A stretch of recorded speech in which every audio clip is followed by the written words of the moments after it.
Rama Dwija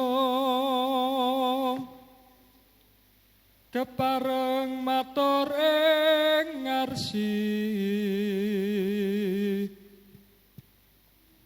sagung para siswa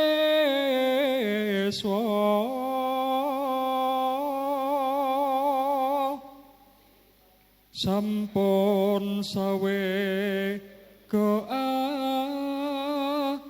nambi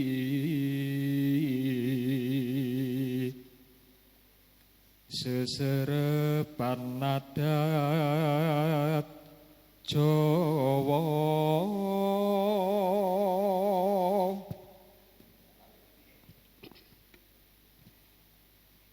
kadang seswa palapuran kula tampi enggaosa tata kanthi tekun pados ngelemi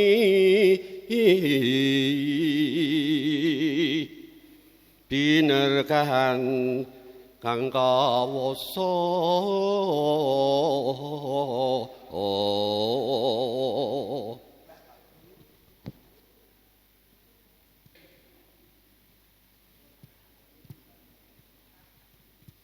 Assalamualaikum warahmatullahi wabarakatuh.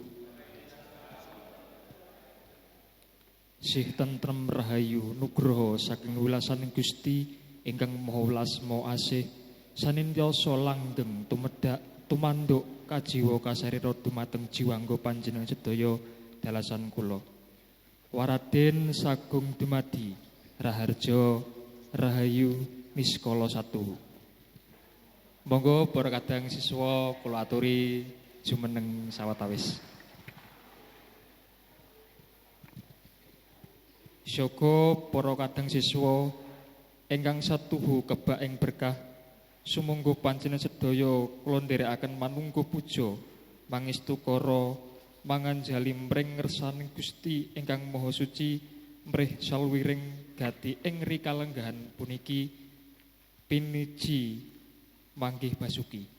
Monggo kula aturi manungga puja kanthi agama lan kapitadosan sewang-sewang kawiwitan.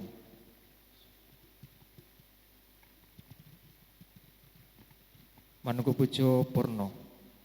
Saderengipun para kadang siswa lenggah wonten ing papan palungguhan sakawit kula lajengaken kanthi lancaran permadani kuncara.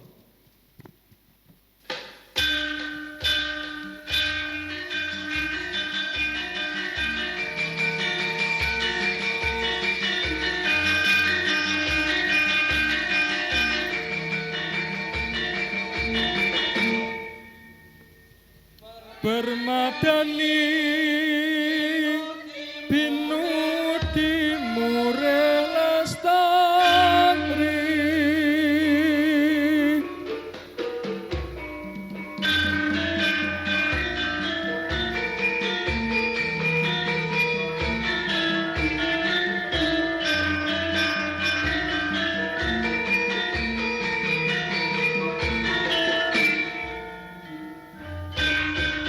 prawarga permadani duduk dudah ngrembakake adipeni ning budaya mure lestari ngrembaka memayu hayu ning sasana ngremenaken tiyang sanes dadya juru lados ing bebrayan sesanti triniti yogya dadya panuntun ing bangsa bermadani terus kuncara.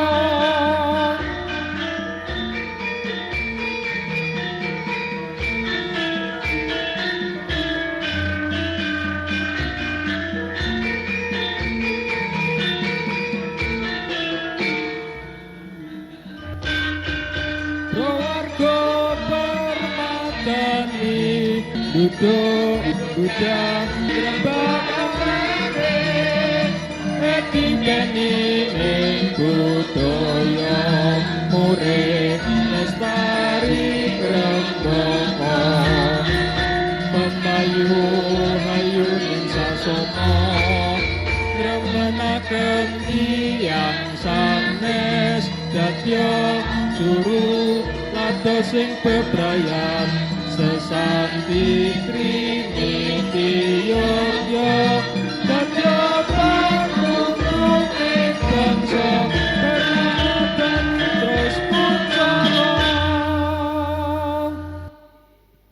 Monggo para kadang kula aturi lenggah wonten papan palungguhan sakawit. Nuwun.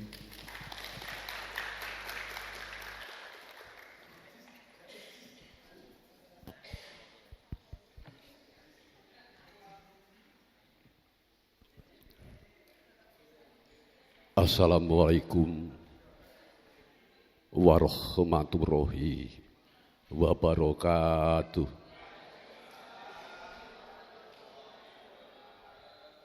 Sih rahmat tentrem rahayu saking wilasaning Gusti ingkang Maha Mirah Maha Welas tuwin Maha Asih ingkang tumedhak tumantuk tuwin tumanem dumateng jiwangga panjenengan dalah kula kajihna wonten ing rikalenggan menika panjenengan dalasan kula sampun pineraken kempalnya wiji rawuh kanthi karaharjan katentreman kabagyan sarta kabagas warasan saderengipun kula ngaturaken menggah pawiyatan ing adat tata cara Jawi sumangga panjenengan sedaya kula dherekaken manungku puja nut kapitayan panjenengan sowan-sowan sampun manungku puja mugi-mugi lampahing pawiyatan ing rikalenggan menika purwa madya ngantos dugi usana saged kasembadan lulus widodha nirhing sambikala. Nuwun para kadang siswa ingkang dahat kinurmatan bilih kula ing rikalenggan siang menika kapitados ngaturaken Pak seserepan adat tata cara Jawi.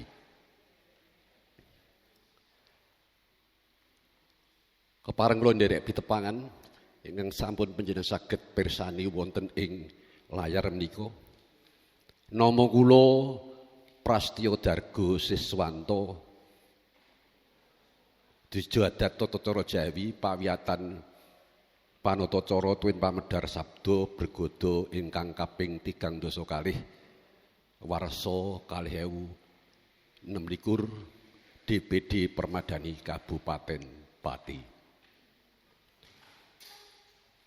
Menapa ta ingkang dipun wastani adat tata cara Jawi menika? Adat tata cara Jawi menika ugi winastan tata cara Jawi ingkang sampun kalimprah. Adat tata cara Jawi menika winastan ugi tata cara Jawi ingkang sampun kalimprah. Lah bab menapa adat tata cara Jawi menika mangke badhe kula aturaken wit titah tasih wonten kandhutanipun ibu menika sampun dipun tata cara kanthi adat. Salajengipun sasampunipun mijil ugi dipun tata cara mawa adat wonten tingkepan lan sanes-sanesipun. Lajeng pungkasaning tata cara adat nun inggih sasampunipun kula dalah panjenengan seda mancing ing jagat langgeng menika nggih dipun tata cara ngagem adat. Pramila kula suwun dumateng para kadang sedaya panjenengan mami ngudi ngilmi bab kapanatacaran menika langkung prayogi menawi jangkep basa tuwin sastra panjenengan nguwaosi kapanatacaran panjenengan kuwaosi lajeng adat tata cara panjenengan kuwaosi budi pekerti ugi dipun kuwaosi. Awit menapa menawi panjenengan ngudi ngelmi wonten kapanata acaran. Basa sastra sampun sae, renggeping wicara kuwi sampun sae, nanging adat panjenengan kirang pirsa. Wusana panjenengan badhe tumpangsuh anggen panjenengan mratitisaken tumapak ing tata cara pawiwahan dalah pahargyan. Pramila kula suwun kanthi sanget kala wau sing sampun kula aturaken supados panjenengan tansah sregep teken temen ateken ing atekun bakal katekan sedyane. Nggih, dados temen ateken ing atekun bakal ning saderengipun sampun raos ogah lajeng nglokro nggih mboten saged. Sajatipun basa Jawi menika mboten angel menawi panjenengan kersa sinau awit panjenengan sampun kagungan dasar. Namung kirang kersa sinau kalian basa Jawi wusananipun nggih ngoten menika. Malah kadang budaya Jawi menika kawon kalih budaya manca. Usane sampun ngantos budaya panjenengan dalah kula menika tumpes tapis tanpa tilas. Mula dipun uri-uri dipun pepetri mrih ngrembakaning budaya Jawi wonten ing Ibru Pertiwi. Seserpan adat totoro Jawi. Tujuan damang dateng jenis sarta warninipun uba rampe upacara adat tradisi Jawi. Wosing tujuan pono kanthi cetha jenis-jenisipun tata cara upacara adat tradisi Jawi. Prigel mratitisaken tata cara adat tradisi Jawi pono kanthi tresih warna-warnaning wujud werdi lan sasmita. Ubarempenipun adat tradisi ingkang magebokan kalian upacara adat tradisi Jawi. Bebakalan baku jenising tata cara adat tradisi Jawi to sapto cak-cakaning tata cara adat tradisi Jawi wujud werdi lan sasmita uba rampe upacara adat tradisi Jawi ndudah adat ingkang tasih lumampah ing papan tinantu.